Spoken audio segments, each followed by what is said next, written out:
Hello everybody, my name's Anthem. Welcome back to Let's Play Hearts of Iron 4 Kalterkrieg as Canada. Let us continue on where we last left off. So, we have to set our national focus. We have sent home the lords. We don't need them in Canada anymore. They can go live in Britain, they can go live in London, and have fun over there. We've also are currently establishing our Citizenship Act, just to see, like, who's Canadian, right? Because right now, we are essentially just British subjects. And we don't want to be British subjects anymore. We want to be our own people. So that is currently on its way. And you know what else? If we're going to be true Canadians, we need a true Canadian flag. So let us embark on our special flag committee, which was actually, I think in real life, quite a hassle. I think it took many months for them to decide on what flag to actually fly. And that was in like 1965, I want to say. Something like that. Before 1965, they just used the red ensign. Anyways. Aside from that, I would say things are going pretty well. We're still slowly trying to build up our nuclear program. It's going to take a while. And maybe until 1949 at the earliest, 1950 more likely, for us to even start producing our own nuclear weapons. But we can't just let Germany have a nuclear monopoly, right? Like, that would be silly. Do you trust the Germans for even a second to use nuclear weapons properly? I don't think so. The Citizenship Act is enshrined into law. The bill is now law. It's the world that we've decided on, and the decision will have lasting effects. We've outlined the process and requirements for obtaining citizenship, and it's with pride that it's the right one. Although it took some compromising with Mackenzie King, whose opinions on certain peoples made us protect some technicalities, it is with gladness that the government has decided that the Canadian citizenship will not be for a select people from a certain region or group of people, but with those who have immigrated from all over the world and have decided to call Canada their home. An unprecedented decision in our history and world history, and it is with hope that this will be the right one for us to pursue in the pursuit of freedom and equality for all. It plays in the hands as well, where the many non-European countries will see as a people who are not only welcome them, but respect them for who they are. To be the bastion of freedom has a geopolitical side as well. Despite our noble intentions, some of the rumblings have come from old stock Canadians and some of the old British establishments who fear change in a changing country. That is to be expected, though. There is something bigger we are working at that's larger than ourselves. After inaugurating the first official Canadian citizenships, Minister Paul Martin Sr. has interesting closing remarks for this chapter of our history. For the national unity of Canada and for the future of greatness of this country, it is felt to be the utmost importance that all of us, new Canadians or old, have a consciousness of a common purpose and common interest as Canadians. That all of us are able to say with pride and say with meaning, I am a Canadian citizen. So that's going to bolster the support for the CCF a little bit, because again, they're the ones that wanted that amendment in, but I still think it works out nice for us. We are a parliamentary democracy. We have free trade, which I think is a-okay. What about industrial concerns? I mean, factory instruction speed, I think, is always nice. So you know what? We'll get that going, because we need to industrialize. You know, we have 104 factories, which is pretty good for Canada, but we need more. Germany has probably at this point, I'm going to have a hazard guess and say probably at least twice the industry, if not even slightly more. Okay, the Republican Navy has been dismantled. Now, I wish you probably could have sent those boats to me, but, you know, it is what it is. Let's increase some foreign affairs in Hawaii. I would love if Hawaii would either A, join Canada, or B, at least join the Entente. Those would all be pretty, you know, I'd be happy with that. Because right now they have ties with Japan, which is sad. We don't want that. So if we can pry them away from the Japanese sphere, that would be nice. We'll go for the 48 rifle. Like, unfortunately, again, Japan doesn't have any actual influence on the balance of power. I would love for, at some point in the future, for them to have their own little slot there, but just for now, Hawaii just hangs out doing its own thing. Canadian national identity has been a subject of national debate long before the exiles entered the country, through the WWII. Despite Canada's best place within the empire, there has been a grey flag debate for decades in Canada. Most recently with the 1925 committee to design a flag for the country, but solidarity with those fleeing the British Revolution shut down any attempt to remove the Union Jack from Canada's flag then. Canada has been using the red ensign for decades now, but many people in and out of government have been calling for its replacement. Canada stands as one of the victors of the Second WWII. She delivered the exiles home and now sits at the head of the Accord. To this end, the House of Commons have voted to create a special flight committee led by Canadian Army veteran and vexillologist Archer F. Dugin. This committee will research Canadian national symbols and draft a proposal for a new flag that allows Canada to stand as on its own on the international stage. Excellent. So we invite to the world. We lose a little bit of stability, but then we'll become a little bit more popular. Or we start addressing the occupied states. Well, first, let's make liberalism a little bit more popular. We have about a year until the election. And, you know, we do have 43% popularity, which I think is pretty good. You know, I'm happy with those numbers. Insufficient resources. We'll ignore you for now.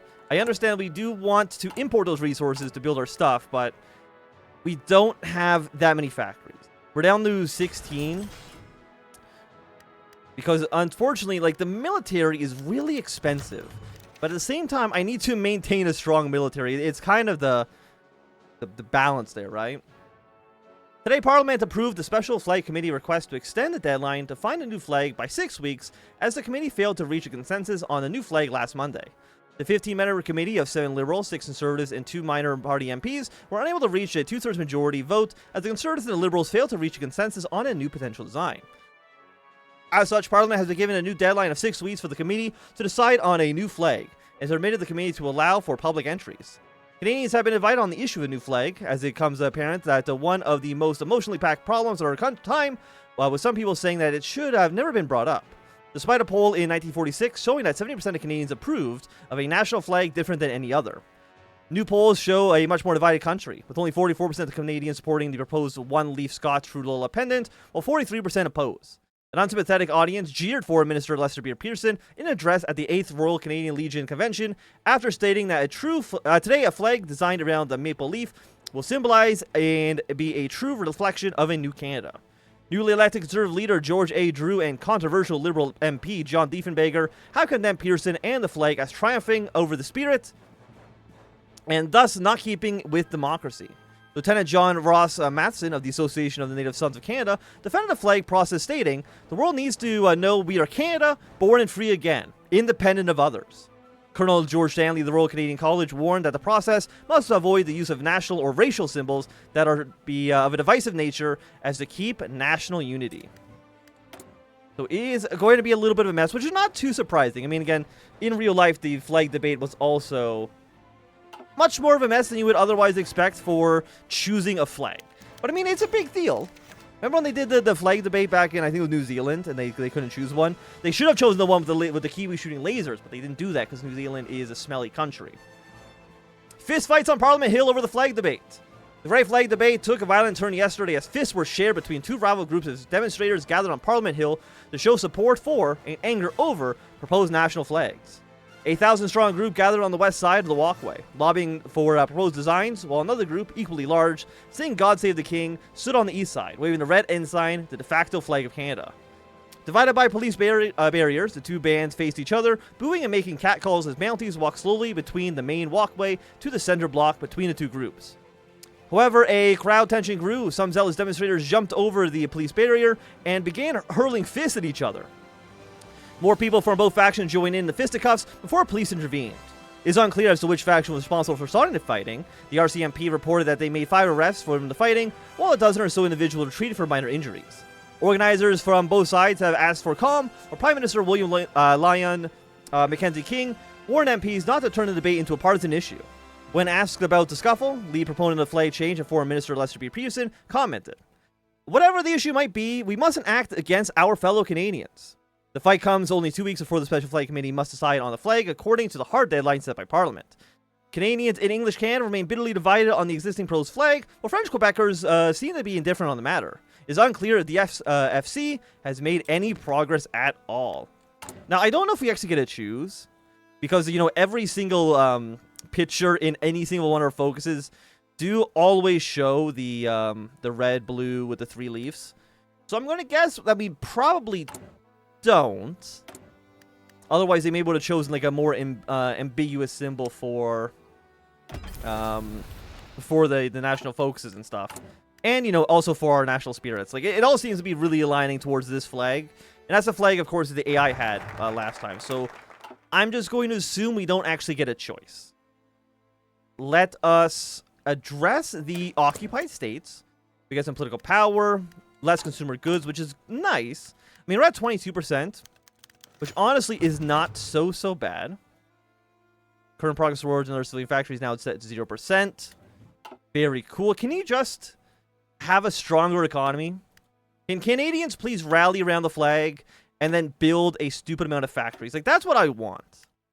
Military spending's at 1. Economic spending, international spending's at 4. Economic balance at 3. Like, they're not, like, so far ahead that it's crazy. But, I don't want Germany to win. The SFC has made a final decision on the unnecessary, arduous task of choosing a flag. Towards the end of the 6 weeks given to the Special Flight Committee, no decision was made on the Scott Trudeau's design, with the Conservatives looking to wrap things up and anticipating a political victory. At close to the last moment, MP Donald Ferguson Brown presented Lester Pearson and the committee a design that has been submitted to him by Colonel George Stanley in March. Stanley's design, 3 red maple leaves with a white space flanked by vertical bars and a sliver of 2 blue bars, was semi-inspired by the Royal Military College flag. A very similar design came shortly after from Lieutenant John Masson, which changed the proportions of the leaves. A more professionally drawing was eventually made by graphic artist Jacques St. Clair of the Canadian Government Exhibition Commission. The committee narrowed the field to the choice between the Scott Trudeau design, championed by Pearson and by the Prime Minister, and a Stanley pendant. The Conservatives assumed Liberal members would vote for Pearson's first choice, so instead they voted for the Stanley design. But the Liberals and other minority parties voted for the Stanley design as well. On October 22nd, 1948, the committee voted unanimously, 14-1, the chair abstained, in favor of the Stanley design. The committee will present their choice next week. Good grief. Well, I mean, I'm glad they were able to actually choose something. I mean, it took them a while. It took them 6 weeks, but we're going to have a new flag soon. A unanimous decision. And I'm ready. Oh, wait, I didn't even notice this stuff. Current polls. 44% for the CCF, 40% for the Liberals, 13% for the Conservatives, 3% for the UPC. The Conservatives have somehow like completely collapsed. I'm surprised the CCF is 44%. So these are all... Yeah, so no matter where we are in Ontario, it's going to have the same election results. I'm a little surprised by that. Because that's not, like, the Canadian system isn't based on provinces, but I guess it's just a simpler way of showing it than not. Quebec is also very, very liberal. 52% of the vote right there. The rest of it is split. And a lot of the liberal vote actually went to the CCF. The Atlantic is currently also very, very liberal, which is not a too big surprise. The Prairie provinces are mostly liberal. A handful of CCF voters as well. And then for the West, CCF is also currently in lead. I'm surprised the Conservatives are so unpopular across the entire country. Like, the West being pro-CCF is not a big surprise. Because, you know, prior to, you know, modern times, I guess, the prairies and the more, you know, rural parts of that area were very, very CCF. Very, farmer labor supportive. Inspiring speech by the Liberals in Ontario. Louis St. Laurent gave an inspiring speech to a packed crowd at a rally in Ontario last night, addressing a large range of issues facing the country. St. Laurent, who has a reputation for strong leadership among Liberals, delivered a powerful and emotive address that received a standing ovation from the audience. Speaking to the crowd, St. Lawrence highlighted the many achievements of the Liberal Party over the past several years, including a strong economy, improved healthcare, education, and increased international spending. He has also outlined his vision for the future of Canada, calling for a fair and just society for all Canadians.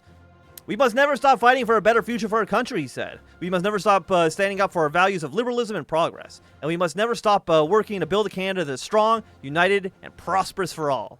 The speech was widely praised by those in the attendance, with many describing it as one of the best they have recently heard. The rally has been seen as a success for the Liberal parties as a result. Eastern Ontario will become a little bit more liberal, which Eastern Ontario is in Ottawa. Not that I think it matters too much individually. The Stanley flag passes in the Commons. Mike Pearson has finally pulled through with his ambition. Canada has a new flag unlike any other in its history. It will replace the old ensign in the coming months, marking the end of one era and the beginning of another. The beginning of a bold and promising world. The Special Flight Committee's choice was presented to the House of Commons, but the Conservatives continued their bitter opposition to the new flag, calling for the SFC vote a trick. They filibustered and dragged the debate on for another 4 weeks, and some witnessed to the event calling the debates among the ugliest that they had ever seen. Finally, Leon Belser, a prominent Conservative MP from Quebec, broke ranks and invited the Liberals to invoke closure. That limited speeches to 20 minutes and forced a vote. After some 250 speeches, a vote was taken last night at 2:15 a.m. The committee's recommendation of the Stanley flag was accepted by a vote of 238 to 100. Immediately after the vote, Brown wrote a postcard as George Stanley saying, "Your proposed flag has now been approved by the Commons, 238 to 100. Congratulations. I believe it is an excellent flag that will serve Canada well." The Senate will give its approval next week, followed by a royal proclamation from His Majesty within the month. Mike Pearson has realized his dream, a dream that many Canadians share, a dream that many Canadians worry about, a bold and promising dream that fosters the best of us. It's also a dream requiring undercurrents where grim choices force us out of our innocence. I think a drink is due for all of us after that entire mess. Incredible. Savinkov has disappeared from view, so we'll probably see a civil war going on in Ukraine, or not in Ukraine, in Russia soon, potentially. Now, I'm going to ask this now, because a lot of the content in the Kalterkrieg mod is not ready yet. You know, of the countries that are currently in the mod, only 4 of them have full content, which is Germany, Canada, New England, and Danubia. So I'm asking this now to people who are watching this currently. Do you have interest in seeing content other than those 4 countries prior to them having full stuff? Because, you know, Russia has, you know, they have a small tree, right? The French Republic has a little tree. Northern France has a small tree as well. Are you interested in seeing those playthroughs before full content is actually for them? You know, answer the comments. I guess to that one. I'm not opposed to it. And I'm leaning towards yes myself for some of the more, you know, fully fleshed out ones. Like, we're not going to do Japan, because Japan literally has, like, an episode's worth of content. So we wouldn't do them, obviously, but for some of the other ones, American Union State also is a country that doesn't have full content, but they at least have, I think, like 2 elections worth. So, you know, it might be interesting to still try them out. Prime Minister King visits Detroit. Prime Minister Mackenzie King visits the Midwestern city of Detroit today to little fanfare. Detroit is still recovering from the devastating Second American Civil War, where many factories and homes were being repaired and rebuilt. As the Great Lakes government is still mainly recognized as a Canadian puppet state, most of its citizens pay little respect to Canadian visitors. However, the audience for the Prime Minister's speech still constituted a full crowd. And the crowd was polite, despite King's message being generally regarded in Detroit newspapers as bland. In the very least, it caused little controversy, as King mostly spoke about the benefits of the government's restored democracy and Canadian efforts in rebuilding Detroit and the Great Lakes region as a whole. An event after his speech, however, would be much more coverage from the media, as Prime Minister's dog, Pat III, who was brought along for the trip, was kidnapped just as the Prime Minister had finished his speech, thus reportedly causing much distress for the Prime Minister, although happily the two were reunited after the dog was found wandering around Woodward Avenue unharmed, just a few hours later. Who kidnaps it? I mean, I guess I understand why. It's kind of like this shows a message, but, like, you don't gotta kidnap the dog. You know, I think that's just going a little, that's just being a little that's a little rude. Kidnap the dog. Well, you know, what can you do? People are a little wild. A little wild in Detroit. Never been, but I'm sure that might hold up. Expand the Foreign Office.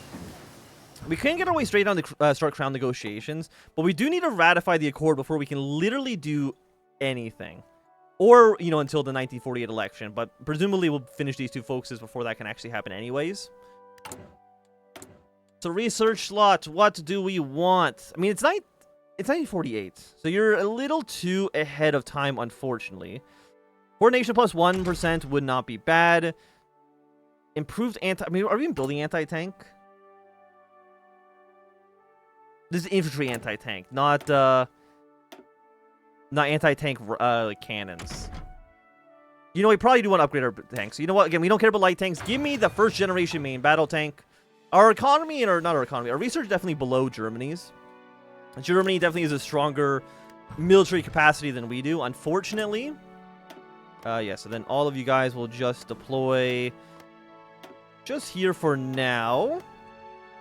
I guess we'll assign you to join Brown Army until that's filled up, and then we'll assign you to join, you know, Red, and then Blue, and then Purple. I'm actually going to probably set you to a different theater, just because you're the ones that are actually in Europe. And it looks like the Germans have left England, which is nice. Yes, we're going to throw you on a new theater, give you a new field marshal, Jacques Alfred Dextraz. Definitely not how you say that name, but we'll put him in here. The Algerian Conference. So Britain, what did you do? Aftermath of the Blitz, Syndicalist resistance, the Treaty of Oxford, cannot increase the conscription law, cannot produce strategic bombers, everything's really expensive, your stability's bad. I mean, it's not great for you. Like, that's for sure. Even Germany, I feel like, actually is a decent amount of content. Maybe we'll give them a try as well. Expanding to Foreign Office. While King Edward may have only viewed Canada as a stepping stone to return for the Home Isles, the industrialization and reforms he brought here in his pursuits have been of great benefit to us.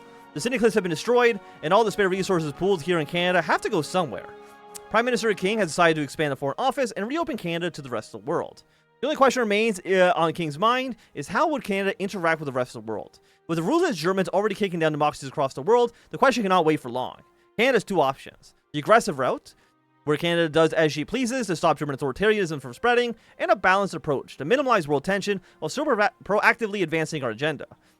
I think we want to be aggressive. Germans only know one thing, and that is force. And we will give them force. Only aggressive action can stop Germany. But with the flag debate over, with foreign policy decided, it's going to be a good time for us to end this episode. So if you enjoyed, thumbs up. Not enjoyed, click thumbs down. If you want to see more, subscribe. And goodbye.